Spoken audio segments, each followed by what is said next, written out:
Hello and welcome movie buffs. This is Shrikant, your host on CSR Movies, and today we are reviewing a much awaited movie, Article 370.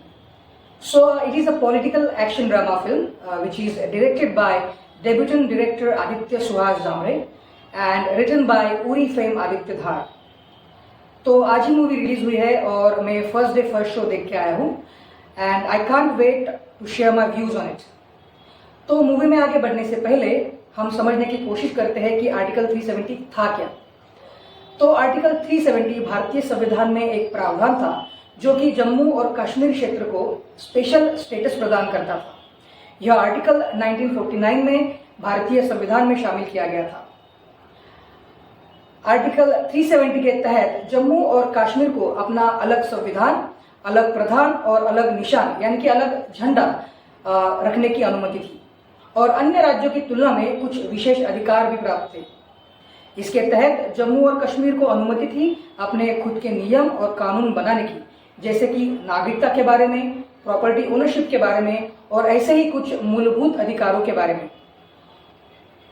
इस article के तहत only defence, foreign affairs, finance और communication department ही Indian central government के क्षेत्राधिकार में आते थे, लेकिन उसमें भी काफी हद तक करप्शन, टेररिज्म, सेपरेटिज्म की वजह से केंद्रीय भारत सरकार दखलंदाजी नहीं कर सकता था। तो आर्टिकल 370 के तहत ये सभी चीजें जम्मू एंड कश्मीर को एक स्पेशल स्टेटस प्रदान करती थी। हालांकि 5 अगस्त 2019 को भारत सरकार ने आर्टिकल 367 के तहत, जिसमें राष्ट्रपति जी के घटना को इंटरप्रेट करने के अधिकार को उपयोग करके आर्टिकल 370 को समाप्त कर दिया, जिसकी वजह से जम्मू और कश्मीर का ये स्पेशल स्टेटस रद्द कर दिया गया और इस फैसले के साथ राज्य को 2 स्पेशल यूनियन टेरिटरीज में डिवाइड कर दिया गया, एक जम्मू और कश्मीर और दूसरा Ladakh. So this decision was highly controversial, लेकिन माननीय सर्वोच्च न्यायालय के 11 दिसंबर 2023 के निर्णय ने भी इसका समर्थन किया और आर्टिकल 370 को समाप्त करने का सरकार का निर्णय was completely constitutional ये बता दिया। इस निर्णय के कारण देश के कुछ क्षेत्रों में सेलिब्रेशन और जल्लोष किया जा रहा था और कुछ क्षेत्रों में उथल पुथल और असंतोष दिखाई दिया। तो ये थी आर्टिकल 370 के बारे में ब्रीफ इंफॉर्मेशन। तो चलिए अब आते हैं मूवी की तरफ। तो मूवी का स्टोरी लाइन जानते हैं। तो 8 जुलाई 2016 में इंडियन सिक्योरिटी फोर्सेस द्वारा टेररिस्ट और हिजबुल मुजाहिदीन का कमांडर बुरहान वानी, उसकी हत्या की जाती है और उसकी हत्या के बाद कश्मीर में एक प्रोटेस्ट स्टार्ट हो जाता है और अशांति फैलाई जाती है, जिसे बुरहान आफ्टरमैथ या फिर बुरहान परिणाम से भी जाना जाता है। तो मूवी बताती है कैसे इन आतंकवादियों ने और अलगाववादियों के द्वारा कश्मीरी नागरिकों के दिल में भारत के खिलाफ नफरत फैलाई जा रही थी और अशांति फैलाई जा रही थी। भारत को तोड़ने के लिए आर्टिकल 370 के स्पेशल स्टेटस का कैसे उपयोग किया जा रहा था, जिसके चलते इन आतंकवादियों पर, इन अलगाववादियों पर कार्रवाई करना भारत सरकार के लिए बेहद मुश्किल हो चुका था। तो मूवी की कहानी है कश्मीर में फैली हुई इस अशांति के बारे में, कहानी है टेररिस्ट, करप्शन और सेपरेटिज्म के बारे में, और इन सब के खिलाफ एक सीक्रेट मिशन प्लान किया जाता है जिसे लीड करती है मूवी की मेन कैरेक्टर जूनी हक्सर, और ये कैरेक्टर प्ले किया है यामी गौतम ने। और ये सब चीजें तभी पॉसिबल हो सकती थी जब आर्टिकल 370 को संविधान से हटाया जाए और कश्मीर का स्पेशल स्टेटस रद्द किया जाए। तो कैसे आर्टिकल 370 को भारतीय संविधान से हटाया जाता है और कश्मीर का स्पेशल स्टेटस रद्द किया जाता है और आतंकवाद, भ्रष्टाचार और अलगाववाद के खिलाफ भारत सरकार लड़ता है, इसके बारे में ये कहानी है। तो मूवी के फर्स्ट हाफ में स्टोरी कैसे बिल्ड होती है ये दिखाया गया है, जिसे थोड़ा समय लगता है बिल्ड होने में, लेकिन ये फर्स्ट हाफ बहुत ही इफेक्टिवली दिखाया गया है और उसकी वजह से वो कभी भी बोरिंग नहीं लगता। सेकेंड हाफ पहले हाफ के मुकाबले थोड़ा तेज, ज्यादा रोमांचक और इवेंटफुल होता है। एक के बाद एक ट्विस्ट दिखाए गए हैं जो मूवी को आखिर तक बांधे रखते हैं। फर्स्ट हाफ में बुरहान वानी की हत्या के बाद कश्मीर में फैली हुई अशांति और राजकीय घटनाएं दिखाए जाने के बाद सेकेंड हाफ में मूवी का प्लॉट 2019 के पुलवामा टेररिस्ट अटैक, उसके कल्प्रिट्स की खोज और दिखाया जाता है आखिर में कि कैसे राज्यसभा में आर्टिकल 370 हटाने के लिए घोषणा की जाती है और दूसरी तरफ कैसे जूनी हक्सर मुजाहिदीन कमांडर जाकिर नायकू की हत्या कर देती है। तो ये सारा मूवी का प्लॉट है।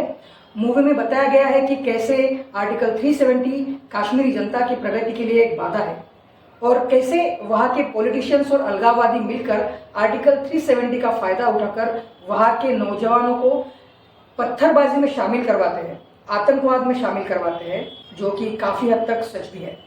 और मेरा मानना है कि इसीलिए आर्टिकल 370 को घटना में से हटाना एक ऐतिहासिक और महत्वपूर्ण निर्णय था। तो अब आते हैं मूवी के एक्टिंग और परफॉर्मेंस की तरफ। यामी गौतम द्वारा निभाया हुआ जूनी हक्सर का लीड रोल बहुत ही उम्दा है। उनका रोल एक NIA इंटेलिजेंस ऑफिसर का है जो कि एक कश्मीरी पंडित है और उसका एक इमोशनल पास्ट भी है और उन्होंने पूरी शिद्दत से ये पूरा किरदार निभाया है। Every scene she has acted was brilliant and showed the emotions of patriotism। जो देशभक्ति आज तक हम हमेशा मेल कैरेक्टर्स द्वारा देखते आए थे, उसमें लीड कैरेक्टर में फीमेल रोल या फीमेल ऑफिसर का दिखाना जेंडर इक्वलिटी दर्शाता है और ये काफी सराहनीय है। प्रियामणि ने PMO के जॉइंट सेक्रेटरी की भूमिका निभाई है और उसकी भी प्रशंसा करना लाजमी बनता है। As a joint secretary of PMO and as a bureaucrat उनके कैरेक्टर में जो ठहराव, प्रेशर होते हुए भी विचलित ना होना, परिस्थितियों को अच्छे से संभालना और शांति रखना और राष्ट्रभाव दिखाना, ये सारे इमोशंस उन्होंने बखूबी निभाए हैं। उनके अलावा यश चौहान नामक आर्मी ऑफिसर की भूमिका में है मराठी फिल्म इंडस्ट्री के जाने माने नाम वैभव तत्ववादी, जिनकी भूमिका बिल्कुल ही इस मूवी में छाप छोड़ जाती है। राज जुत्सी, जिन्होंने कश्मीरी पॉलिटिशियन और ex CM of Jammu and Kashmir Jalal नामक किरदार निभाया है और ये कैरेक्टर जो उन्होंने निभाया है वो कश्मीर के एक्स CM फारूक अब्दुल्ला को बिल्कुल रिजेंबल करता है। उनकी भूमिका काफ़ी ड्रामेटिक है और उन्होंने बहुत ही अच्छी तरह से ये निभाई है। इसके अलावा अरुण गोविल जी ने प्रधानमंत्री जी का और किरण कर्माकर ने गृह मंत्री जी का रोल निभाया है और मूवी में इनका नाम लेना टाला गया है, लेकिन उनका गेटअप और उनके अभिनय शैली हमें निश्चित रूप से हमारे माननीय प्रधानमंत्री नरेंद्र मोदी जी और गृह मंत्री अमित शाह जी को रिजेंबल करने को मजबूर करते हैं। ओवरऑल मूवी में सभी पात्रों ने अपनी अपनी भूमिका को न्याय दिया है। तो अब आते हैं आखिर में मूवी की कंक्लूजन की तरफ। ये मूवी मुझे कैसी लगी? तो इस मूवी में हिस्टोरिक और पॉलिटिकल इवेंट्स काफी इंटरेस्टिंगली दिखाए गए हैं। 2.5 घंटे की मूवी होने के बावजूद मूवी अपनी पकड़ आखिर तक बनाए रखती है। मूवी का स्क्रीन प्ले बहुत ही सिंप्लीफाइड तरीके से 6 चैप्टर्स में बांटा गया है and every event of every chapter is connected to each other very well and beautifully, and for that we should definitely praise the writer director duo of the film Aditya Dhar and Aditya Jambule। इसके अलावा movie की story और उनके characters की दमदार performance और इनके चलते ये मूवी दर्शकों के दिलों में छाप छोड़े बिना नहीं रहती। लेकिन ये मूवी फैक्ट्स और फिक्शन का एक मिश्रण है, ना कि पूर्ण सत्य। जैसे कि फिल्म में दिखाया गया है प्रस्तावना में कि it's inspired by true events और ना कि ये कोई डॉक्यूमेंट्री है। चुनाव से पहले आर्टिकल 370 का रिलीज करना और इसी की तरह और भी मूवीज जैसे कि एक्सीडेंट और कॉन्स्पिरेसी गोधरा या फिर बस्तर द नक्सल स्टोरी जैसी movies which are ready to release, और ये सब मूवीज इलेक्शन से पहले आना इज नॉट अ कोइंसिडेंस। और जो मैसेज आर्टिकल 370 मूवी जनता में पहुंचाना चाहती थी उसमें काफी हद तक वो सफल भी हो जाती है। तो इसे एक आर्ट फॉर्म की तरह देखना है, मनोरंजन के लिए देखना है, उसमें सब कुछ पॉजिटिव लेना है या भावनाओं में बह जाना है, ये चीजों को जैसा है वैसा देखने की अपनी अपनी विचार शक्ति पर आधारित है।